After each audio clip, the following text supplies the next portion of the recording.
아몬 야만인 1943년 플라슈프 수용소 사령관으로 임명되어 제3제국의 말살 정책을 타협 없이 실행했습니다.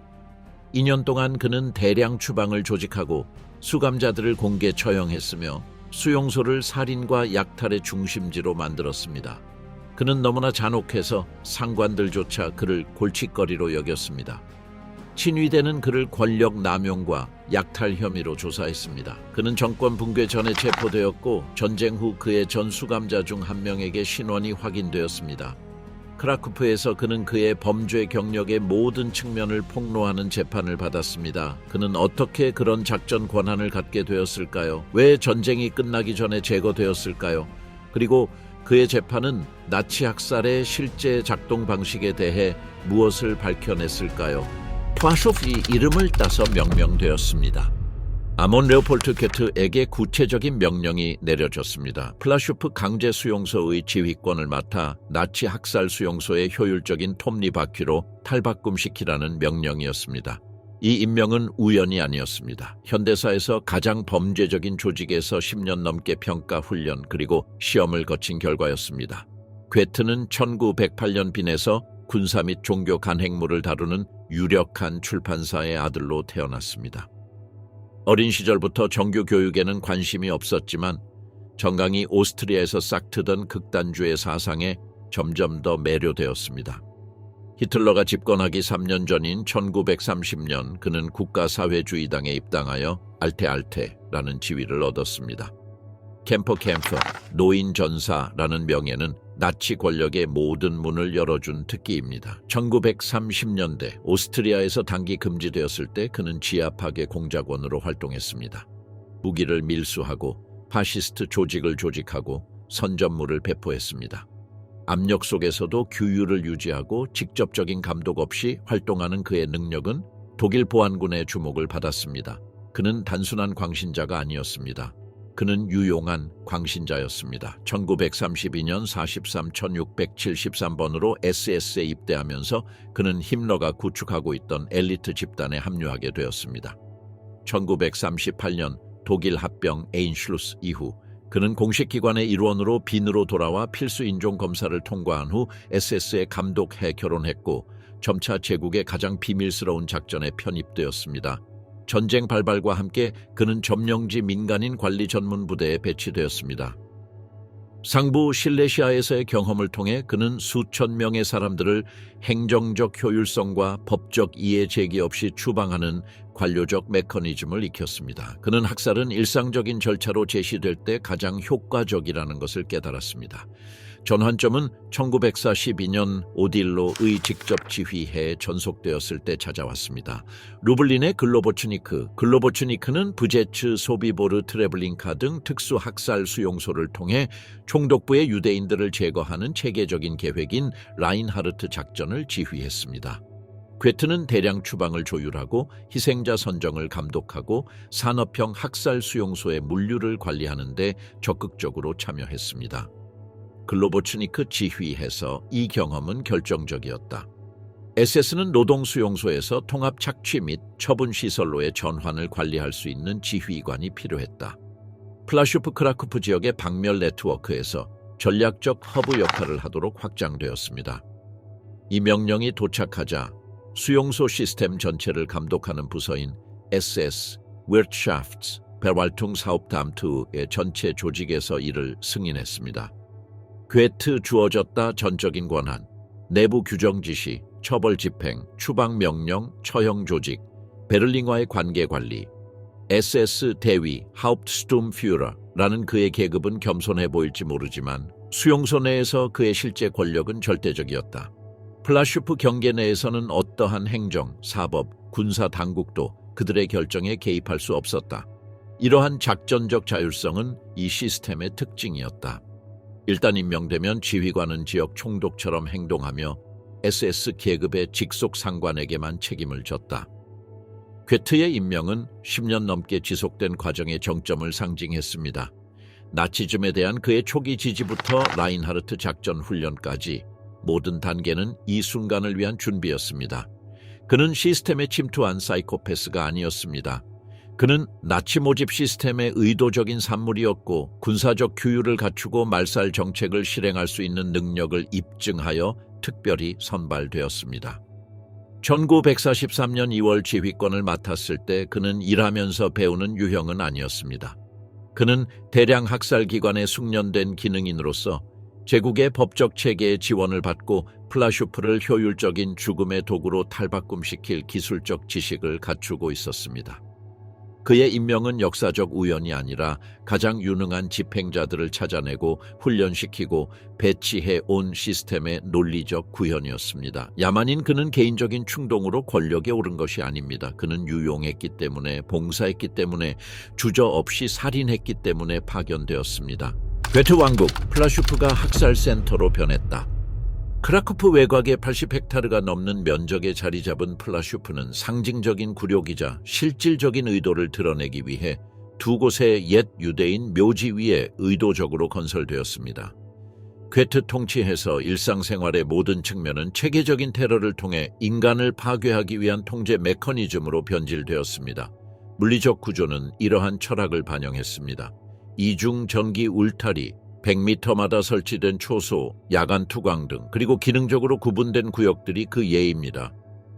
목조 막사에는 공식 수용 인원의 3배인 80명이 수용되었는데 지금은 한 부대당 300명씩 수용합니다. 매트리스나 담요도 없이 그들은 3단 침상에서 생활하며 다른 사람들을 깨우지 않고는 움직일 수 없는 곳이었습니다. 위생시설은 관리가 되지 않는 노천 공동 화장실로 이루어져 있었습니다. 식수는 특정 시간에만 제공되었습니다. 얼음처럼 차가운 물이 나오는 공동 샤워시설은 기본적인 청소조차 할 수 없을 정도로 오랫동안 지속되었습니다. 이러한 환경은 방치가 아니라 수감자들을 신체적, 정신적으로 약화시키려는 의도적인 정책이었습니다. 이 루틴은 4시 30분에 대열을 알리는 사이렌 소리와 함께 시작되었습니다. 숫자가 일치하지 않으면 계산은 몇 시간 동안 지속될 수 있었고 불일치는 방해 행위로 간주되었습니다. 5시 30분에는 아침 식량이 제공되었습니다. 곰팡이 핀 검은 빵과 커피라고 불리는 뜨거운 음료였습니다. 이 식사는 많은 사람들이 하루 동안 섭취하는 가장 많은 칼로리 섭취량이었습니다.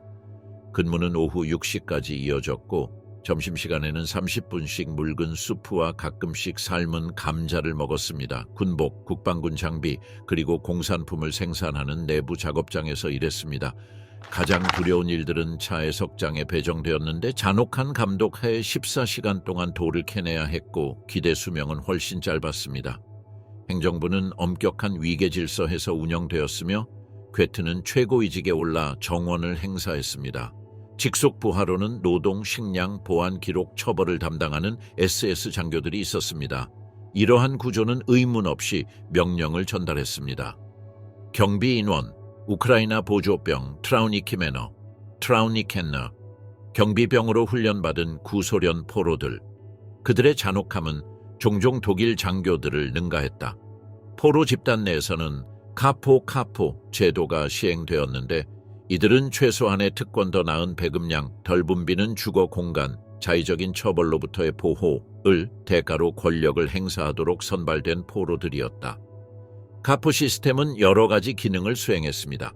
제한된 경비원만으로 수천 명의 수감자를 통제하고 조직적 저항을 방해하는 인위적인 구분을 만들고 기본적인 연대 행위가 감시되고 처벌되도록 보장하는 것이었습니다. 징계 규정은 성문화되지 않았지만 지각, 허락 없이 발언, 피로감 표출, 경비원 직접 쳐다보기, 소극적 저항 등 임의로 적용되는 해석 가능한 규칙들로 구성되었습니다. 처벌은 식량 배급 중단부터 공개 구타, 환기 없는 격리, 그리고 치명적인 노동 배정까지 다양했습니다. 집단 처벌이 정기적으로 시행되었습니다. 누군가 탈출하거나 심각한 위법 행위를 저지르면 전체 집단이 처벌받을 수 있었습니다.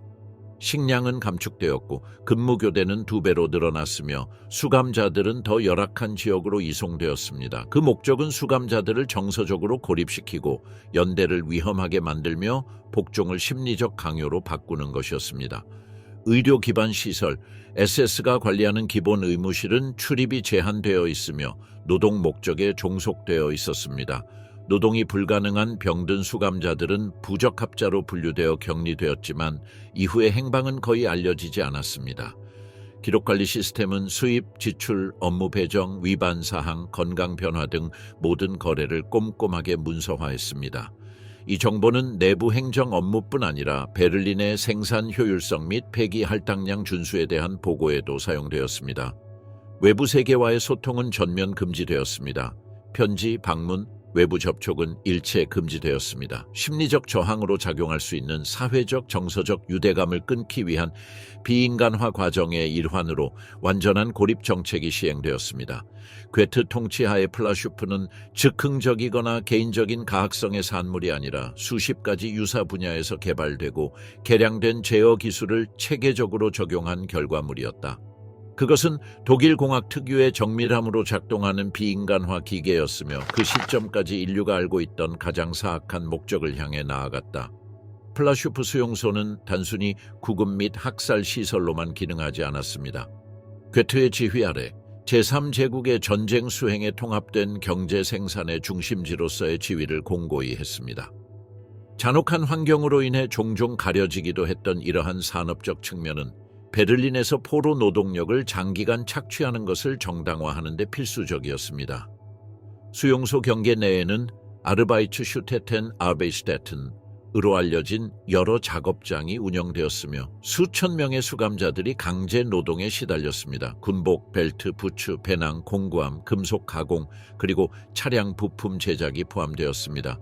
목공, 군용 가구 수리, 그리고 물자 포장 작업도 이루어졌습니다. 플라슈프와 협력하여 운영되었던 가장 유명한 회사 중 하나는 크라쿠프 리포바 거리에 위치한 오스카 쉰들러의 도이체 이메일웨어 제작소, 드체 이마일 와렌 파브릭이었습니다.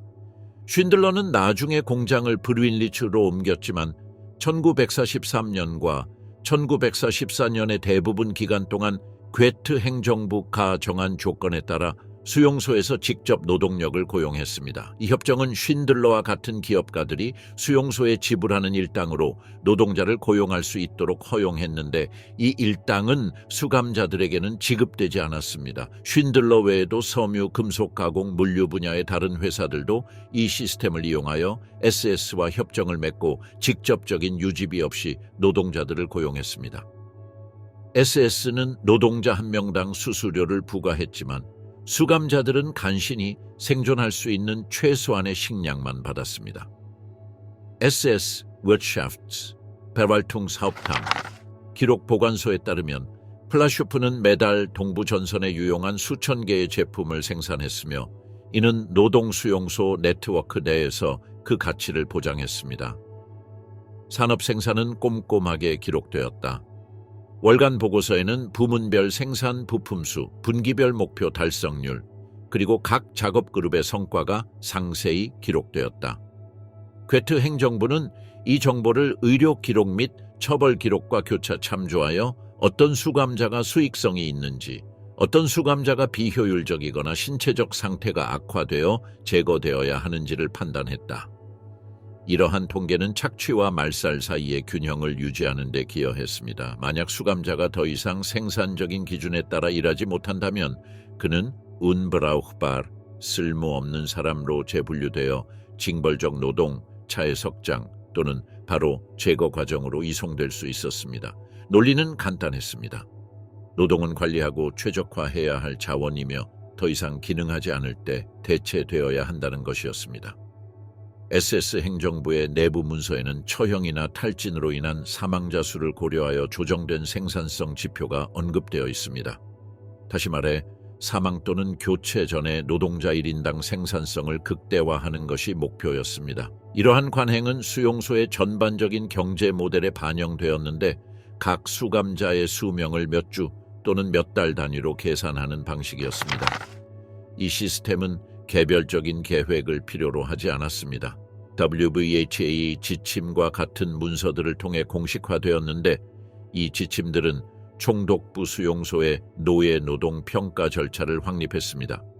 플라슈프는 철도 노선과의 근접성, 협력 회사들의 존재, 그리고 정규직 인력을 수용할 수 있는 능력 덕분에 시범 운영 지역 중 하나였습니다. 이러한 착취 모델은 은폐되지 않았습니다. 작전 보고서는 정기적으로 베를린으로 전송되었고 각 지휘관의 성과 평가에 반영되었습니다. 퀘트의 경우 산업 생산성에 좋은 성과는 부패와 약탈 혐의가 증가했음에도 불구하고 그의 재임 기간을 연장한 요인 중 하나였습니다. 플라슈프의 경제적 측면은 억압의 중심지로서의 역할과 모순되지 않고 오히려 보완적이었습니다. 플라슈프는 죽음과 생산이 동일한 체제의 양면으로 공존하는 수용소였으며 각 수감자는 노동력이자 동시에 제거의 표적이었습니다. 억압과 경제의 이러한 통합은 플라슈프와 같은 수용소가 나치 기관에 그토록 중요했던 이유를 설명합니다. 플라슈프는 단일 운영 패키지로 물류, 산업, 인구, 통계적 이점을 제공했습니다. 모든 것이 통제해 있었다. 모든 것이 부서지고 무너지고 사라지도록 설계되었다. 무제한 처형, 현장에서의 두려움의 법칙. 플라슈프에서 죽음은 행정적 도구로 기능했습니다. 퀘트는 자신의 임무에 살처분 정책의 체계적인 실행이 포함된다는 것을 알고 있었습니다. 이러한 이해는 살인을 식량 배급만큼이나 예측 가능한 일상으로 만드는 절차로 이어졌습니다. 처형은 다른 수용소에서 개발된 구체적인 절차를 따랐습니다. 이는 자발적인 행위가 아니라 여러 기능을 가진 계획된 작전이었습니다. 쓸모없거나 위험하다고 판단된 사람들을 물리적으로 제거하는 것이었고, 독일군이 수감자들의 삶에 대한 권력에 한계가 없음을 가시적으로 보여주는 것이었습니다. 소극적 저항 등을 파악하는 것으로 시작되었습니다. 그러나 이 규정은 의도적으로 모호하여 어떤 관리자라도 임의로 해석할 수 있었습니다. 선발된 수감자들은 후조와로 이송되었습니다. 고르카는 수용소 곳곳에서 시야를 확보해주는 언덕이었습니다. 이 위치는 우연이 아니었습니다. 시야 확보는 억제 기능의 일부였습니다. 표준적인 방식, 친위대 감독해 우크라이나 경비병들을 총살하는 방식, 사형수들은 다른 수감자들이 미리 파놓은 구덩이 앞에 줄지어 서 있었다. 처형은 베를린의 명령과 상황에 따라 몇 명에서 수십 명까지 다양하게 이루어졌다. 효율성은 모니터링되고 문서화되었습니다. 11 보고서에는 처형 건수, 공식 사유, 그리고 시신 처리가 포함되었습니다. 이 정보는 내부 행정 및 처리 지침 준수 여부를 상위 기관에 보고하는 데 사용되었습니다. 공식적인 처형 외에도 사고사 또는 폭력적인 저항의 결과로 사망에 이르는 신체적 처벌 시스템이 존재했습니다. 즉, 장기간의 구타, 극한의 기상 조건의 노출, 완전한 식량 박탈, 신체적으로 불가능한 작업에 배정하는 등의 처벌이 이루어졌습니다. 집단 처벌은 특히 사악한 차원을 지녔습니다. 개인의 위법 행위나 전반적인 안정에 영향을 미치는 사건이 발생하면 보복은 민족적 또는 지리적 기준에 따라 변경 동료, 작업반, 공동체 전체 등 집단 전체로 확대되었습니다. 집단 처벌 정책은 인위적인 구분을 조성하는 심리적 원리에 기반을 두었습니다. 더 큰 집단에 개별적인 처벌을 가함으로써 행정부는 저항을 억제하고 상호 비난을 조장하는 내부 압력을 조성하고자 했습니다. 각 수감자는 동료 수감자들을 위한 잠재적인 자경단원이 되었습니다. 실제 시행 방식은 다양했습니다. 식량 손실, 휴식 없는 이중교대, 열악한 숙소로의 이동 등이 있었습니다. 심각한 경우에는 특정 비율로 처벌이 집행되었습니다. 5명 중 1명, 10명 중 1명 등 원래 위반 사항의 심각성에 따라 절대적인 비율이 결정되었습니다. 이러한 비례적 처형은 개인의 책임에 따른 것이 아니라 추첨, 알파벳 순서, 그리고 자의적 결정을 포함한 선정 시스템에 기반했습니다. 그 목적은 생존이 개인의 행동이 아니라 독일의 재량에 달려있음을 보여주는 것이었습니다. 후조와 외에도 고르카 훈련소는 수감자들을 인간으로 훈련시키는 곳이었지만 작업구역 내에는 불복종에 따른 결과를 즉시 보여주기 위해 처형을 집행하는 구역도 있었습니다. 이 격리시설은 사형 집행이 연기된 수감자들을 위한 사형수 수용소 역할을 했습니다. 신체적 악화를 가속화하도록 설계된 환경은 환기가 되지 않는 공간, 식량과 물의 완전한 부족, 극심한 기온, 끊임없는 소음과 조명으로 인한 수면 부족 등이었습니다. 정식 처형 전 격리 상태에서 사망했기 때문에 이러한 사망은 질병이나 쇠약으로 인한 자연사로 분류될 수 있었습니다. 이러한 분류는 직접 처형보다 문서 작성이 덜 필요했습니다. 특별한 방법이 사용되었습니다. 여성과 어린이는 세탁용으로 만들어진 웅덩이에서 익사하는 경우가 많았습니다. 특히 문제가 있는 수감자들은 기술적으로 사형에 해당하지는 않지만 어김없이 사망에 이르는 장기간의 고문을 당했습니다.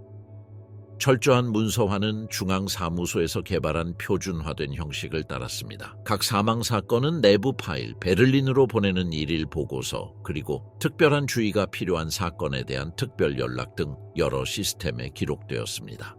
이 문서를 통해 개별 지휘관은 할당량 달성에 대한 효과성을 모니터링하고 향후 물류 계획을 위한 통계 데이터를 제공하며 내부 조사나 리더십 변경 시 정책을 정당화하는 데 사용할 수 있는 공식 기록을 작성할 수 있었습니다. 1943년 2월과 1945년 1월 사이에 수천 명이 이러한 표준화된 방법을 이용해 살해당했고 수만 명이 최종 학살을 당했습니다. 플라슈프에서 시행된 처형 시스템은 단순히 이념적 지시나 지휘부의 자발적인 결정에 따른 것이 아니었습니다. 이 시스템은 각 사형 사건을 문서적으로 정확하게 기록, 비교, 보고하도록 설계된 고도로 정형화된 행정구조 내에서 운영되었습니다. 이러한 체계화를 담당한 부서는 SS 경제사회국, 전술집행부 WBHA, 특히 강제수용소를 담당하는 D수용단 암스그룹의 D이었다. 괴트는 수용소의 억압 활동을 정량화한 미리 정해진 양식, 처형 건수, 배정된 사건, 수감자 유형별 분포, 그리고 수용소 행정의 전반적인 효율성을 사용하여 베를린의 정기 보고서를 제출해야 했다. 가장 일반적으로 사용되는 양식은 타겟멜퉁, 일일 보고서 유형이었으며 다음과 같은 내용이 자세히 설명되어 있습니다. 하루 시작과 끝에 수감된 총 인원 수, 수입과 지출의 수, 활동적인 근로자, 사망, 처형 및 이송은 사전 정의된 사유에 따라 분류됩니다. 각각의 공식적인 처형은 어시숭, 총격, 태업, 플룩트파숙, 탈출 시도 또는 간단히 베스트라풍, 처벌과 같은 코드로 분류되었습니다. 이러한 명칭에는 사법적 증거나 사건 기록이 필요하지 않았습니다. 책임 있는 공무원의 서명만으로도 생명을 빼앗는 행위를 입증하기에 충분했습니다. 이 보고서의 목적은 기록 보관이 아니라 운영에 있었습니다. 수치는 매달 다른 수용소와 비교되었으며 이를 통해 상급기관은 지휘관들의 효율성 지표를 확립할 수 있었습니다. 일부 수용소는 생산량을 기준으로 평가되었고 플라슈프와 같은 다른 수용소는 내부 질서 유지, 경제적 산출 창출, 그리고 비생산적이라고 판단되는 사람들을 정기적으로 처형하는 능력을 기준으로 평가되었습니다. 실제로 노동 생산성 통계와 기록된 사망자 수 사이의 상관관계는 최대 착취와 계획된 제거 사이의 균형을 추구하는 관리 모델의 일부였습니다. 수감자가 더 이상 쓸모없는 존재가 되면 수용소의 생산 목표에 영향을 미치지 않도록 즉시 교체해야 했습니다. 인력이 최소 운영 기준치 아래로 떨어지면 새로운 수감자 수송을 요청하는 대체 할당제라는 존재에 반영되었습니다. 인구 감소는 인적 손실이 아닌 다른 자원의 고갈과 마찬가지로 병참 부족으로 기록되었습니다. 어떤 경우에는 수감자의 평균 유효 수명에 대한 통계가 포함되었습니다. 즉, 사용 불가로 분류되어 제거되기 전까지 노동 환경에서 며칠을 버텼는지에 대한 통계입니다. 이 수치는 공개되지 않았지만 뉘른베르크 기록 보관소와 바르샤바 유대인 역사 연구소에 보관된 WBA 문서에 포함되어 있습니다.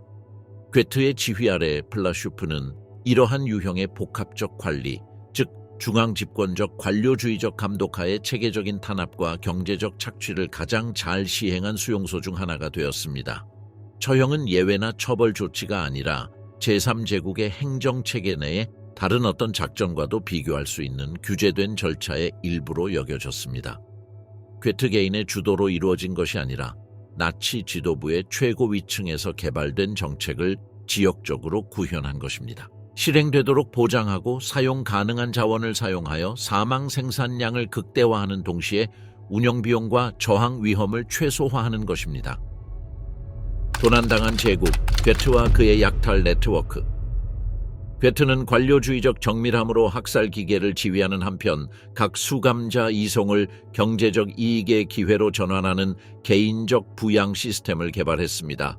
이는 사소한 일탈이 아니었습니다. 제국의 자원을 자신의 사적 재산으로 전용하는 치밀하게 조직된 작전이었습니다.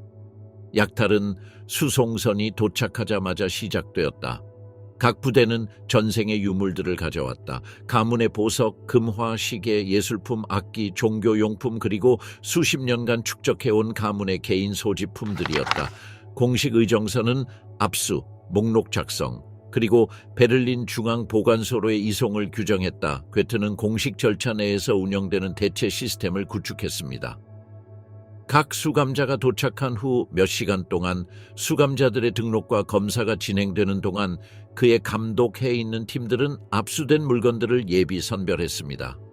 가장 가치 있는 물건들은 공식 목록에 오르기 전에 분리되었고 이후 여러 구역의 개인 보관소로 옮겨졌습니다. 물류에는 여러 계층의 인력이 참여하는 정교한 조정이 필요했습니다. 초기 압수 과정에서 하급 직원이 귀중한 물건을 식별하여 분리했고 행정직원은 해당 물건의 존재를 숨기기 위해 기록을 변경했으며 전문 경비원이 비밀리에 전리품을 운반했고 민간 협력자는 외부 목적지로의 이동을 원활하게 했습니다. 개인 보관물은 검사 시 발견 가능성을 최소화하기 위해 전략적으로 분산되었습니다. 개인 거주지의 사소한 물건, 그의 관리하에 있는 사무실에 숨겨진 중간 크기의 물건, 합법적인 물류 목적으로 쓰이는 것으로 보이는 건물에 보관된 방대한 물건 등이 그 예입니다. 오스트리아로 향하는 수송은 가장 대담한 측면을 드러냈습니다. 그는 공식적으로 군수품 수송을 담당하는 철도 차량을 이용하여 도난품들을 모두 실어 보냈습니다. 이 수송품에는 국가 소유의 압수품임을 증명하는 위조 문서가 포함되어 있었지만 실제 주소는 그의 가족이 관리하는 재산과 일치했습니다. 프로코침은 불법 작전의 중추 역할을 했습니다. 그곳에서 동양식 양탄자, 골동품 가구, 그림, 은식기, 악기, 부유한 유대인 가정의 서적과 필사본을 실은 차량들이 출발했습니다. 일부 화물에는 오스트리아로 향하는 철도 화물로 운송되는 민간 차량도 포함되어 있었습니다. 이러한 조율에는 철도 공무원, 세관 직원, 그리고 여러 관할 구역의 교통당국의 공모가 필요했습니다. 괴트는 금이나 외화로 제공되는 혜택이나 지급을 대가로 이동을 촉진하는 연락망을 구축했습니다. 이 네트워크는 사적인 목적으로 공식 인프라를 이용하는 병행 범죄 조직처럼 운영되었습니다. 그의 생활 방식은 축적된 부의 가시적인 표현이었다.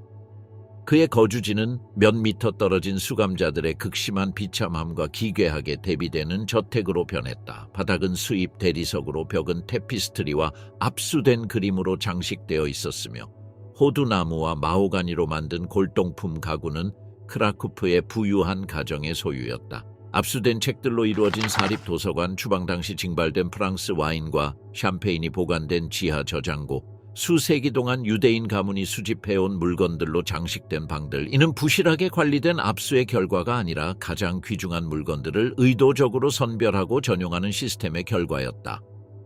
사적인 목적으로 선발된 수감자들로만 구성된 국내 인력은 전쟁 수행이나 시설의 기본 유지 보수와 관련된 생산적인 작업에만 사용하도록 규정한 친위대 규정을 위반했습니다. 제국의 인적 자원을 불법적으로 횡령한 것입니다. 배정된 수감자는 다음과 같습니다. 압수된 창고에서 가져온 재료로 정성껏 음식을 준비하는 요리사, 저택 관리를 전문으로 하는 하녀, 개인 녹지 공간을 관리하는 정원사, 개인 옷을 관리하는 세탁부, 압수된 차량을 운전하는 운전사, 개인 마사지사, 개인 이발사. 이 수감자들은 조금 더 나은 환경에서 생활했지만 극심한 감시를 받았고 사생활을 폭로할 경우 처형 위협을 끊임없이 받았습니다. 잦은 교대는 개인적인 유대감을 형성하기 어렵게 했고 잠재적 증인을 배제했습니다. 차량들은 명백한 횡령의 사례였습니다. 추방된 가족들로부터 압수된 고급 승용차 세대, 검은색 메르세데스 벤츠, BMW 세단, 이탈리아 스포츠카가 그 예입니다. 모두 새 시트와 맞춤형 액세서리로 개조되었고 전문 수감자들이 개조 작업을 했습니다. 정비는 크라쿠프의 한 작업장 전 소유주였던 수감자 정비공이 담당했는데 차량의 기계적 문제, 이상 소음, 외관상 결함이 발견될 경우 처형당할 것이라는 끊임없는 위협 속에서 일했습니다. 이러한 압박은 괴트가 자신의 주변 환경에 대해 얼마나 편집증적이고 통제력이 강한지를 보여주었습니다. 관저에서 열린 축하 행사는 음란한 차원을 드러냈습니다. 압수된 식기, 고급 유리잔, 희생자들의 소장 와인을 사용하여 장교와 방문객들을 위한 연회를 열었습니다. 모임에는 선정된 수감자들에게 추가적인 굴욕감을 주는 접대 활동도 포함되었습니다. 음식은 수감자 식량으로 쓰일 물자에서 엄선된 재료로 만들어졌다. 정성껏 차려진 저녁 식사는 수십 명의 영양실조 환자들의 생계가 고갈된 것을 상징했다. 이러한 왜곡된 재분배는 물자를 공식 용도로만 사용해야 한다는 규정을 위반했다. 공식적인 발견은 1944년 8월 오스트리아로 향하던 차량이 오파바에서 적발되면서 시작되었습니다.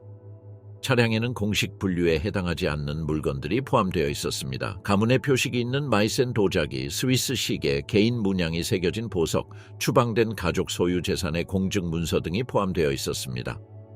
수사 결과 괴트와 직접적으로 연관된 유사한 물품을 담은 최소 3건의 추가 적발 선적이 드러났습니다. 그중 하나는 그의 아내 명의로 등록된 빈 주소로 발송되었습니다. 총 가치는 수백만 라이 히스마르크로 추산되었는데 이는 수백 명의 독일 노동자 연봉에 해당하는 금액이었습니다. 이는 합법적인 저축의 결과가 아니라 홀로코스트 희생자들의 소유물을 조직적으로 약탈한 직접적인 결과였습니다. 특별판사 거르크 콘라트 모르게는 부패와 불법 횡령 혐의를 제기했습니다. 모르게는 강제수용소에서의 횡령을 조사했는데 이는 강제 추방으로 얻은 이익을 제국 국고로 환원해야 한다는 정책을 위반했기 때문입니다.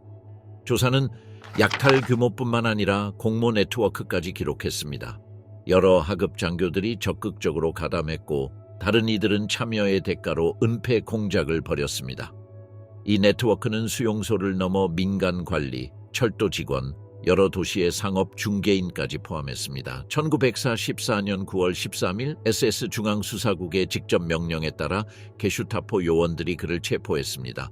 그는 자신의 거주지에 구금되었고 주변에는 물질적 증거가 될 도난품들이 놓여 있었습니다. 그의 몰락은 개인의 범죄 경력의 종말을 의미했을 뿐만 아니라 제국을 위한 희생을 조장하면서도 희생자들을 희생시켜 개인적 부를 축적하게 하는 체제에 내재된 모순을 드러냈습니다. 흔적 없이 청산하라. 그의 지휘해 진행된 게토 청소. 괴트의 범죄적 영향력은 플라슈프를 훨씬 넘어 깊숙이 퍼져 있었습니다.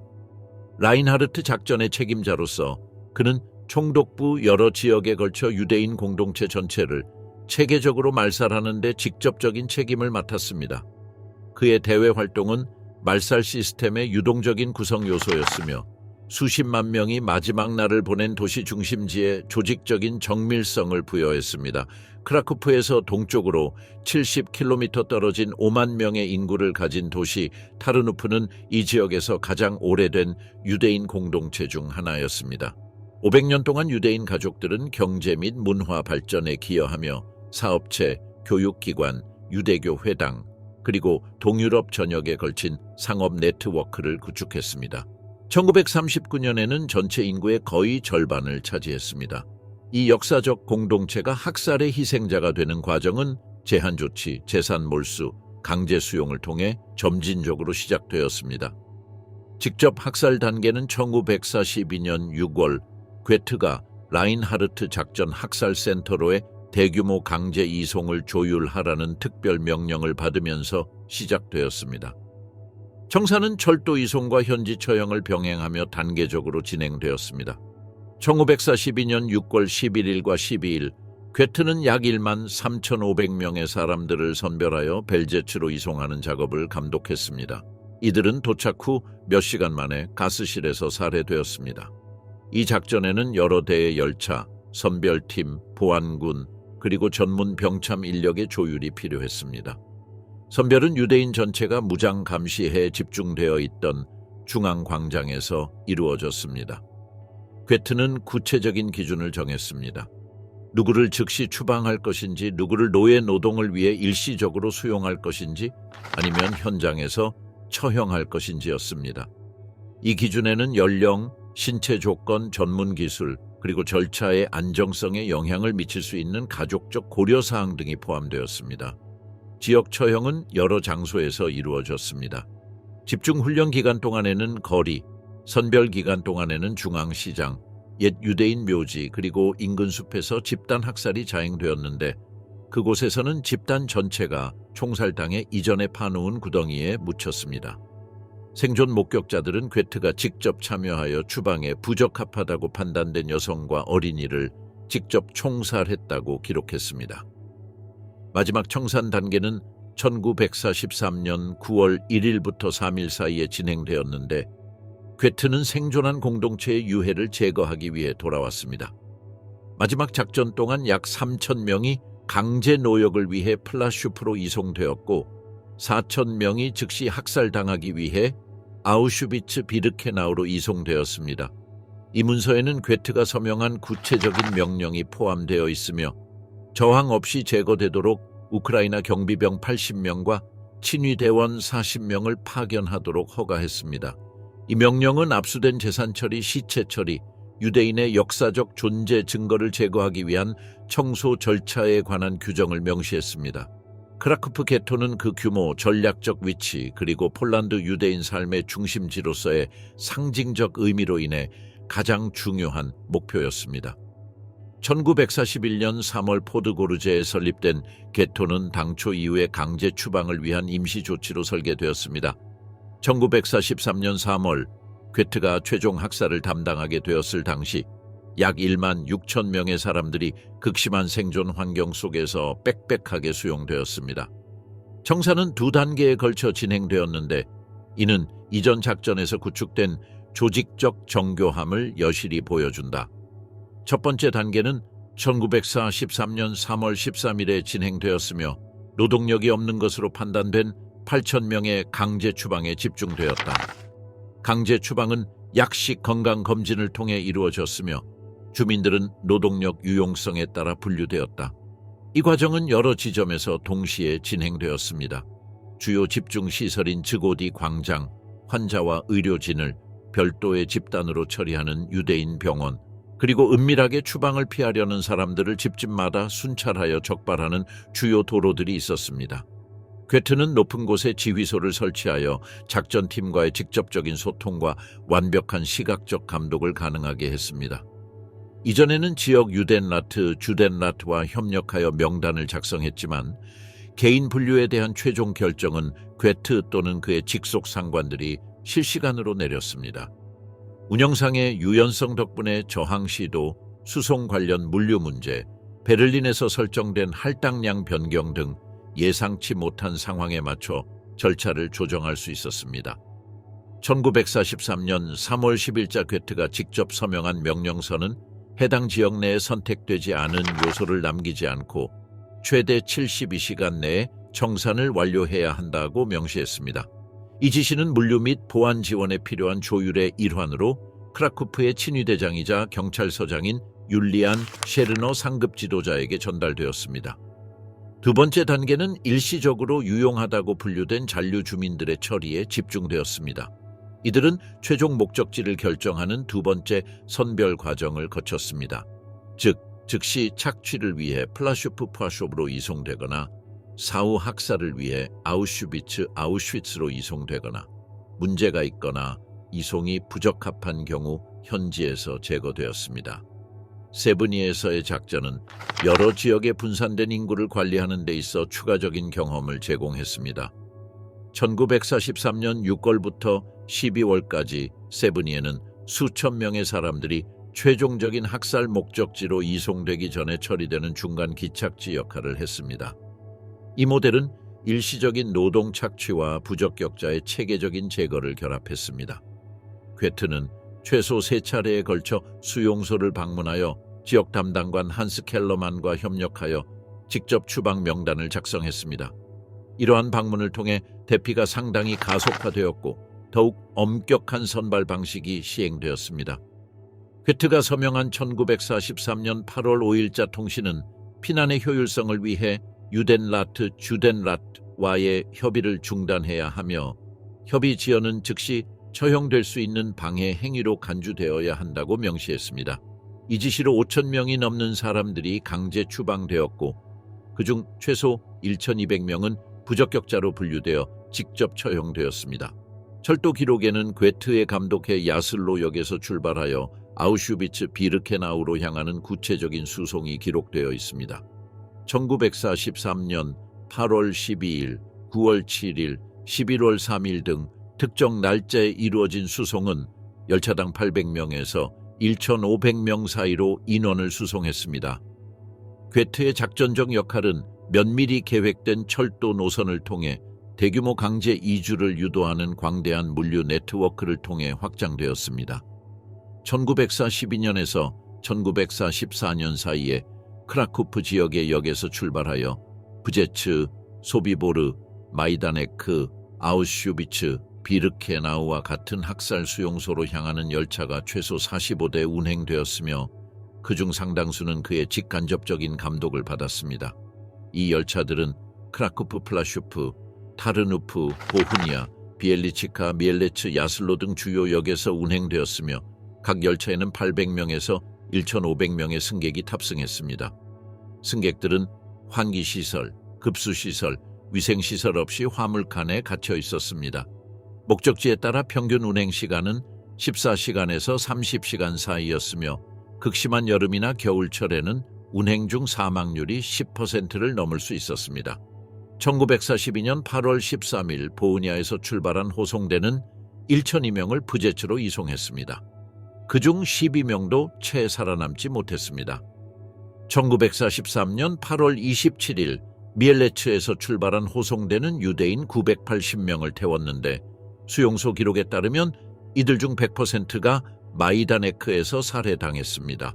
1943년 4월 비엘리치카에서는 1,400명 이상이 강제로 탑승했으며 그중 다수는 여성과 어린이였고 최종 목적지는 아우슈비츠 비르케나우였습니다.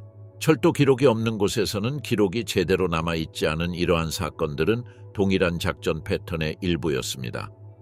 괴트가 도착하여 열차를 감독하고 열차를 선별하고 조정했습니다.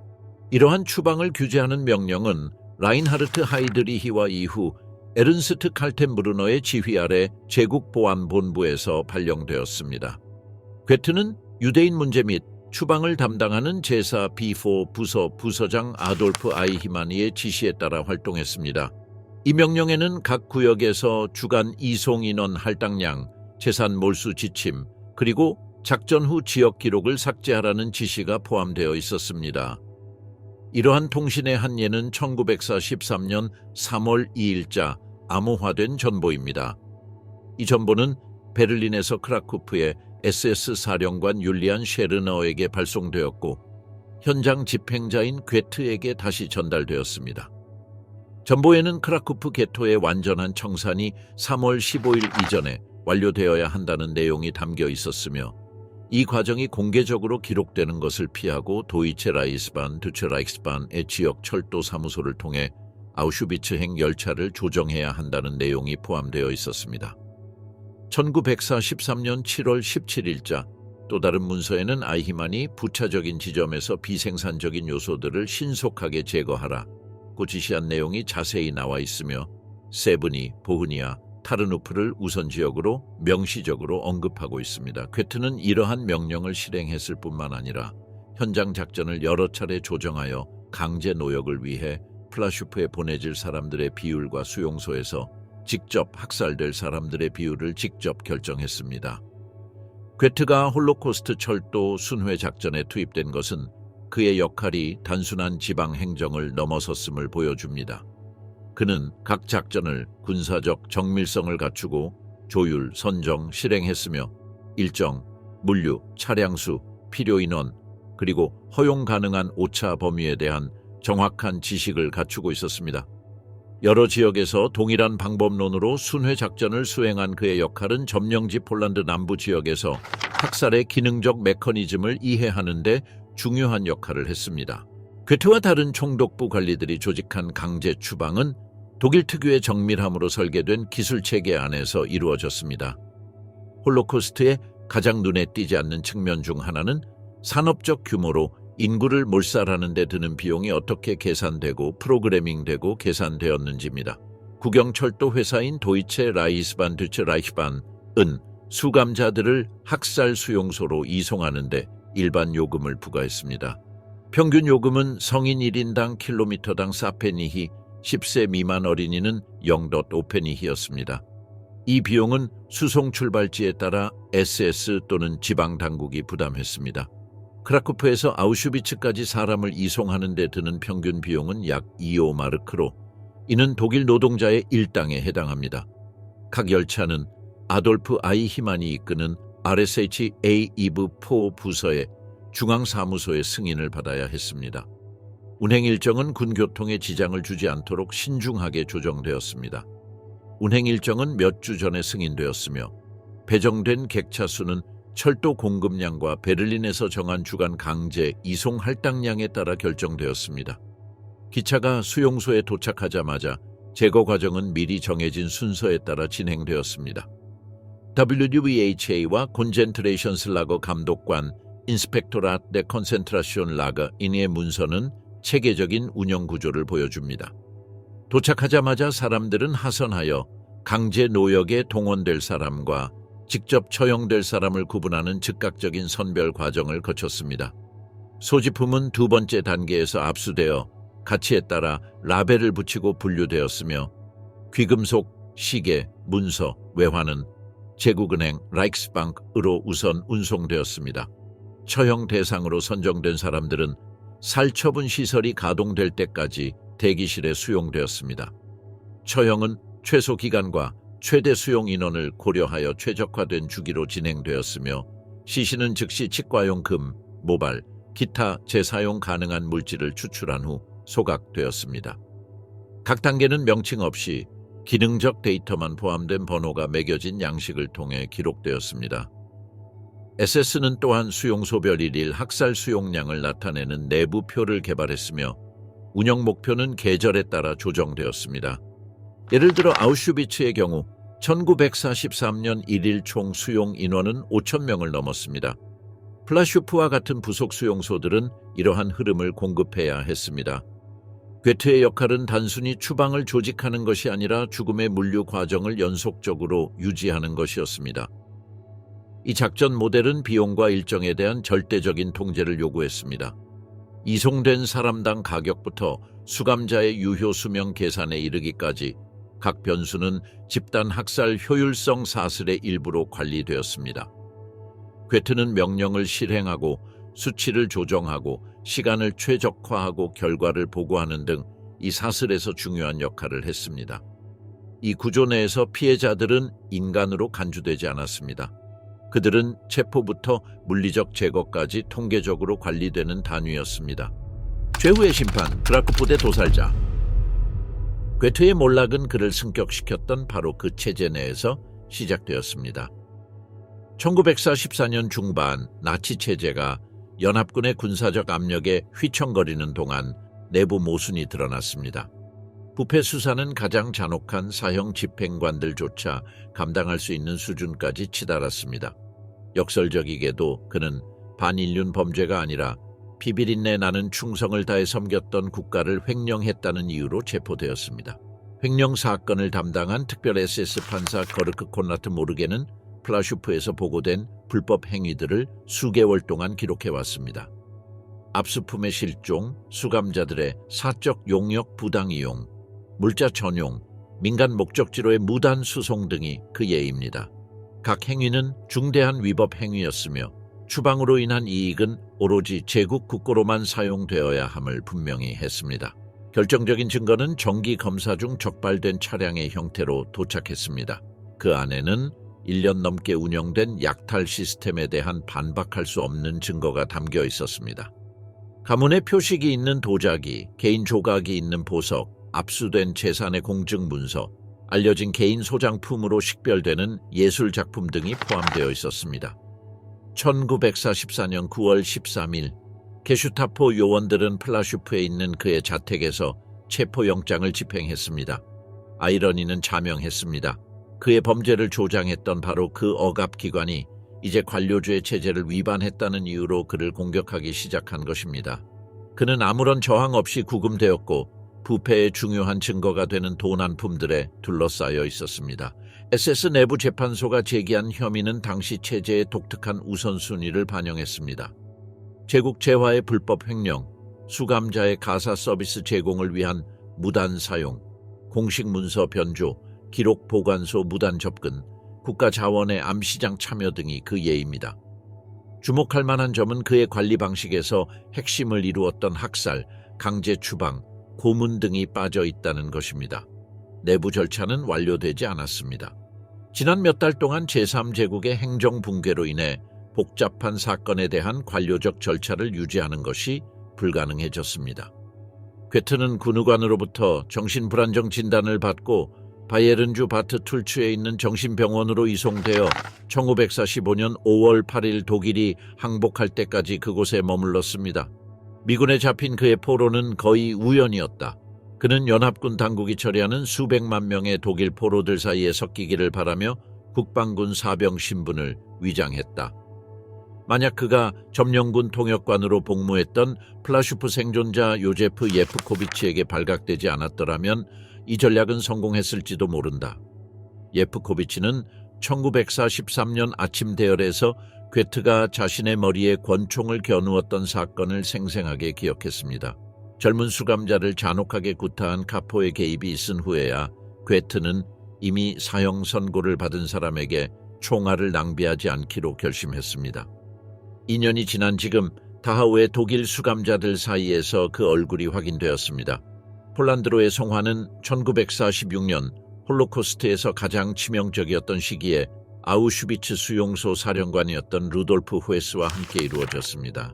나치 정치 지도자들이 뉘른베르크에서 재판을 받는 동안 이 제도의 집행자들은 범죄를 저지른 국가에서 재판을 받게 되었습니다. 폴란드는 범죄 활동 장소와 대다수 피해자의 국적을 근거로 관할권을 주장했습니다. 재판은 1946년 8월 27일 플라슈프가 활동했던 곳에서 몇 킬로미터 떨어진 크라쿠프 국립대법원에서 시작되었습니다. 공식 기소 내용에는 그의 범죄 경력 전체를 아우르는 구체적인 혐의가 포함되어 있었습니다. 플라슈프에서 최소 8,000명의 사망에 대한 직접적인 책임, 크라쿠프 게토 청산 과정에서 2,000명의 희생자 추방에 가담, 타르누프에서 8,000명의 학살 수용소로 이송을 조정, 세브니에의 청산을 감독, 희생자들의 재산을 조직적으로 횡령한 혐의였습니다. 10일간 제시된 증거에는 괴트가 서명한 공식 문서, 연합군 정찰대가 촬영한 항공사진, 생존 증인 70명의 증언, 강제 추방을 기록한 철도 기록, 그리고 그의 약탈 범위를 보여주는 납포된 화물에서 발견된 물질적 증거들이 포함되었습니다. 이 포괄적인 기록은 구체적인 사실뿐만 아니라 베를린의 명령과 플라슈프에서의 실행을 연결하는 완전한 책임 체계를 확립했습니다. 괴트는 스스로를 변호하기로 결심했는데 이는 그의 개인적인 오만함과 법적 상황에 대한 이해 부족을 반영한 결정이었다. 그의 변호 전략은 두 가지 주장에 기반을 두었다. 하나는 박멸 정책에 대한 지식 부인이고 다른 하나는 상급자의 명령에 따라 행동했다는 주장이었다. 두 주장 모두 그가 직접 발의한 명령과 공식 지시를 뛰어넘는 활동에 그가 열렬히 참여했음을 보여주는 보고서 등 여러 증거에 의해 정면으로 반박되었다. 기소 내용 낭독 중에도 괴트는 그의 관리 방식에서 나타났던 것과 같은 인간의 고통에 대한 무관심을 드러냈습니다. 목격자들은 그가 증언 낭독 중에 손톱을 갈고 사진 증거 제시 중에는 지루함을 보였으며 기소 내용의 심각성보다는 의자의 편안함에 더 신경 쓰는 것처럼 보였다고 기록했습니다. 그가 제시한 몇 안 되는 증인들은 검찰의 기소 내용에 의도치 않게 추가적인 증거를 제공했습니다. 그의 참여를 최소화하려는 시도는 초기 조사에서 누락된 세부 사항들이 드러나는 결과를 낳았습니다. 그의 개인 증언은 내부 모순과 그의 서명이 있는 문서와 모순되는 확언으로 특징 지어졌습니다. 1946년 9월 5일 재판소는 모든 혐의에 대해 만장일치로 유죄 판결을 내리고 그에게 교수형을 선고했습니다. 그는 눈에 띄는 감정 표출 없이 선고를 받았으며 재판 과정 내내 무관심한 태도를 유지했습니다. 그는 즉시 크라쿠프의 몬테루피치 교도소로 이송되어 사형 집행을 기다렸습니다. 그의 말년은 형량에 대한 항소 시도가 실패하고 범죄의 성격과 규모로 인해 사면 요청이 자동으로 기각되는 것으로 점철되었습니다. 그는 가족 면회나 외부 서신을 받지 못한 채 완전한 고립 상태를 유지했습니다. 교도소 기록에 따르면 그는 끝까지 저항적인 태도를 보였으며 종교적 지원을 거부하고 국가사회주의 이념에 충실히 봉사했다는 확신을 표명했습니다. 처형은 게슈타포에 체포된 지 정확히 2년 후인 1946년 9월 13일에 집행되었습니다. 폴란드 당국은 정의 실현의 증거로서 국제감시단과 생존자 단체 대표들의 참석을 허용했습니다.